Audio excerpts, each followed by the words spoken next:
OBC महासंघाचे राष्ट्रीय अध्यक्ष डॉक्टर बबनराव तायवाडे सर आपल्या सोबत आहे। सर, जरांगे पाटील आज मुंबईच्या दिशेने निघतायत आणि त्यांना ओबीसीतूनच आरक्षण हवं आहे। नाही आहे बघा की याला तर आमचा सुरुवातीपासून विरोध आहे आणि आताही विरोध राहणार आणि भविष्यातही विरोध राहणार।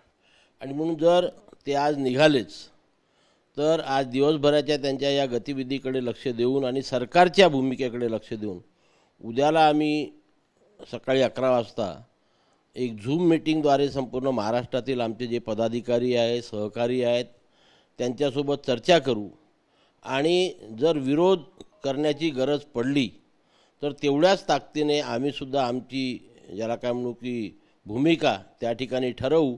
आणि त्याप्रमाणे जसं मागच्या वर्षी आम्ही सातत्याने विरोध करून आम्ही आमच्या संविधानिक आरक्षणाचं संरक्षण केलं होतं, त्याच धर्तीवरती आतासुद्धा आम्ही सरकारला कुठल्याही परिस्थितीत ओबीसीच्या आरक्षणाला धक्का लावू देणार नाही, ओबीसीतून आरक्षण देऊ देणार नाही आणि सरसकट कुणब्यांची प्रमाणपत्रसुद्धा देऊ देणार नाही। या भूमिकेवरती आमचा राष्ट्रीय ओबीसी महासंघ ठाम आहे। सर, तुम्ही उद्या ओबीसी नेत्यांची महाराष्ट्रातल्या बैठक झूम मीटिंग घेणार आहे, तर कोण कोण नेते अपेक्षित आहेत आणि चर्चेचा काय मुद्दा असेल?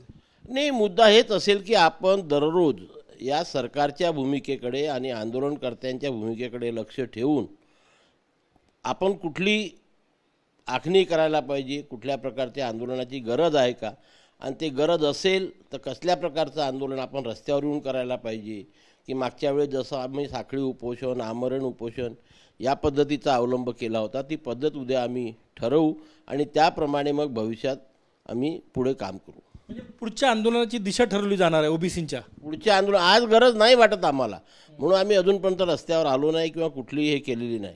पण आज दिवसभरामध्ये काय होते याकडे आम्ही दिवसभर लक्ष ठेवू। आज गणपतीच्या स्थापनेचा दिवस असल्यामुळे सायंकाळी सर्व लोक स्थापनेच्या कार्यक्रमामध्ये व्यस्त असतात, त्याच्यामुळे आज संध्याकाळी आम्हाला तशा प्रकारची मीटिंग घेता येणार नाही। पण उद्याला आम्ही 11 वाजता मीटिंग घेऊन आमची पुढची दिशा ठरवू आणि तशी वाटचाल करू। सर, जरांगे पाटील यांच्या आंदोलनाला म्हणजे आझाद मैदानावर हायकोर्टाने नकार दिला, परवानगी दिलेली नाही, तरी जरांगे पाटील ठाम आहे। नाही, हे बघा कसं आहे, न्यायालयाचा त्याला काय म्हणून आदर करणं हे या देशातील प्रत्येक नागरिकाचं कर्तव्य आहे। आपण कितीही आपल्या याच्यावरती जिद्दीवरती ठाम असलो, भूमिकेवरती ठाम असलो, पण शेवटी न्यायपालिका हा संविधानाचा एक ज्याला काय पाया आहे आणि त्या पायाचा आदर करणं हे प्रत्येकाचं कर्तव्य आहे। म्हणून आता पुढे बघायचं आम्हाला पुढचे 2 दिवस की आणखी ही या लोकांची काय भूमिका राहते, त्यानुसार आम्ही आमची भूमिका ठरवू। सरकारसोबत काही चर्चेचं तुम्ही प्रयत्न सुरू केले? नाही, अजूनपर्यंत आम्हाला गरजच वाटली नाही ना चर्चा करायची, कारण आम्हाला आश्वासन दिलेलं आहे, आमच्याकडे लेखी आहे।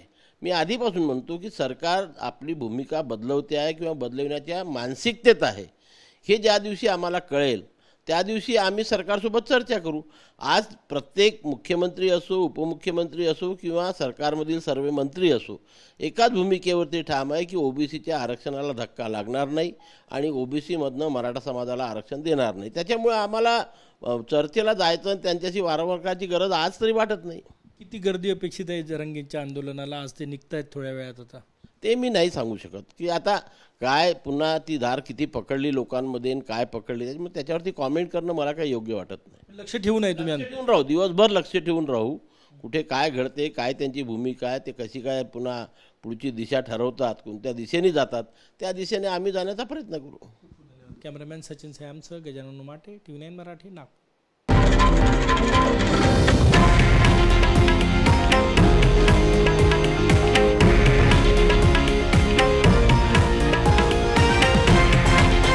हे आहे देशातील नंबर 1 न्यूज नेटवर्क आणि आपण पाहत आहात TV9 मराठी, एकमेव।